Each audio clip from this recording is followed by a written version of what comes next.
बचपन से आपने ये कहानी जरूर सुनी होगी कि ताजमहल बनने के बाद शाहजहां ने 20,000 से भी ज्यादा कारीगरों के हाथ कटवा दिए थे। लेकिन हकीकत इससे बिल्कुल अलग है। असल में ये अफवाह 1960 के दशक में कुछ लोकल गाइड्स ने फैलाई थी ताकि ताजमहल को लेकर एक रहस्यमयी हाइप बनाई जा सके। सच्चाई ये है कि 1648 में जब ताजमहल का काम पूरा हुआ तो उन्हीं कारीगरों ने बाद में दिल्ली का लाल किला बनाने में भी अहम भूमिका निभाई। इतना ही नहीं, ताजमहल और लाल किला दोनों का मुख्य आर्किटेक्ट एक ही शख्स था, उस्ताद अहमद लाहौरी। सोचिए, अगर सच में कारीगरों के हाथ कटवा दिए गए होते तो वो लाल किला कैसे बनाते।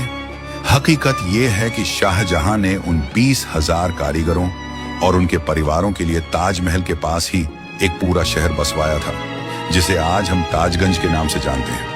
यहाँ आज भी उन्हीं कारीगरों की आने वाली पीढ़ियां रहती हैं और वही पारंपरिक संगमरमर का काम करती हैं। तो जब भी कोई आपको हाथ कटवाने वाली कहानी सुनाए, उन्हें असली इतिहास जरूर बताइएगा।